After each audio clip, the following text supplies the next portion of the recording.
Welcome back to the Michigan Business Beat, brought to you on the Michigan Business Network. Remote today, we are at the Grand Hotel on Mackinac Island for the Detroit Regional Chamber of Commerce's annual policy conference. And Dave Egner joins us right now, an old friend from the Wilson Foundation. And it's good to have you here, my friend. Always good to be with you, Chris. First time I interviewed with you, just a reminder, I spilled a cup of coffee in your lap. Yeah, I know. So I just coffee down here at my side today. I just got those pants back from the cleaner the other day. That was 30 years ago. Yeah, I know. They're still in style, which is amazing. Great. Hey, tell everybody about the Ralph C. Wilson Foundation. Sure. So Ralph Wilson owned the Buffalo Bills, Right. but was successful in 11 industries. So quite the businessman and entrepreneur. When Ralph passed, the Bills were sold, and those funds were put into the Ralph Wilson Foundation, servicing 9 counties in Western New York, 7 counties in Southeast Michigan. And Ralph complicated it and said, you only have 20 years to spend it. Well, this is what I've always found really intriguing about this, because foundations they're like legacies. They're supposed to be legacies, keep your name out there, all that stuff. Ralph just wanted the job done. He wanted to do good now. Yeah. He didn't want to wait. He Yeah. wanted to grab opportunity there. And also Ralph wanted to make sure that the money was spent the way he would have had it spent. So he appointed 4 life trustees, and they set the mission and direction and still continue to be a very active part of the board. Okay, so tell me, where do you spend your money? Well, let's talk about business, Okay. because I think the most exciting thing we're doing right now is getting our outreach into the 7 counties of Southeast Michigan deeper. So Michigan Municipal League's been a partner. We funded a Get Ready economic development program in smaller communities, rural and out counties. So you've got Ortonville and Monroe and Brighton and Howell getting resources and help to actually go after some heavier money and get businesses there in healthier positions. Yeah. Okay, so you say get them in healthier positions. This is usually companies that exist already? There's some that would exist, some that would be started, but economic development from a standpoint of Main Street, but also getting down to technical assistance for growth. That's where the jobs will be. You know, I look at what's happened with tech transfer at the universities, et cetera, and they're turning out a lot of these businesses too.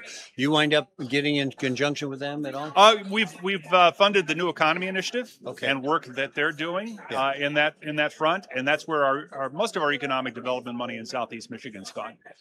That's where the growth's at, Chris. You're not going to get growth from the big corporations anymore. It's going to be the small, mid-size, the startups that can grow, and maybe we'll land a whale here or two. It'd be great to find one of those tech transfer firms to really take off. Yeah, that's exactly right. Do you take an equity position in any of them? No, our funding is going into all the technical assistance. So essentially, we're funding those who help business, not business directly. Well, so David, when we first met, you weren't with the Ralph C. Young Foundation. Right.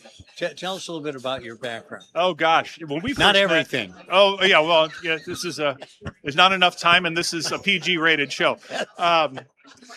When we first met, I was running the Michigan Nonprofit Association. I'd Right. just come from the Kellogg Foundation, and from there went to run the Hudson Weber Foundation for 19 years. Yeah. In the last 7, I also ran the New Economy Initiative, which at the time was the largest philanthropic entrepreneurship program in the country. Yeah, yeah. So I think we really worked together when you were at Hudson. Hudson Weber, yeah. Yeah, because I think I was the business advocate for the governor at that point. You were.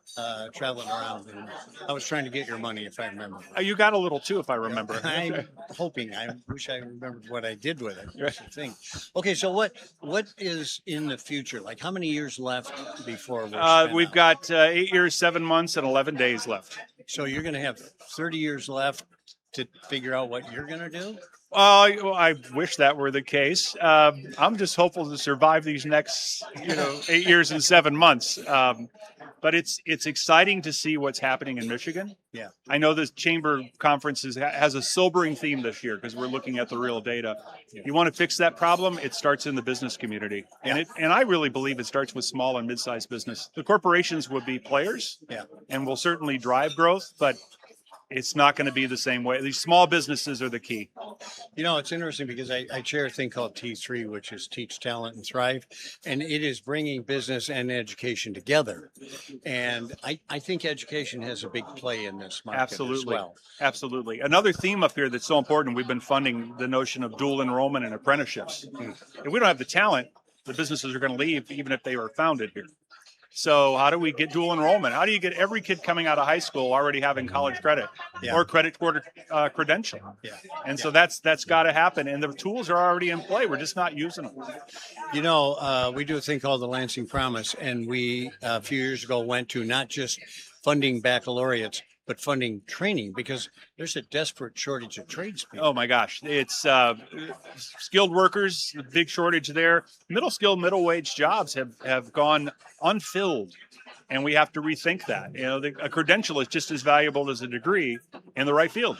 I know a lot of plumbers that make six figures a year. Well, I had a friend who was a brain surgeon on Long Island, and he said in retrospect I would have been a plumber because they make the same amount. You know what I mean? That's true. So, Dave Egner, always good to see you, my friend. Dave too, Egner, Chris. of course, the head of the Ralph C. Wilson Foundation. Keep up the good work, my friend. 8 more years. Keep pushing. 8 more years. All right, there you go. We are coming to you from the Grand Hotel, and we're here for the Detroit Regional Chamber of Commerce's annual policy conference. I'm Chris Holman. You're watching the Michigan Business Beat on the Michigan Business Network.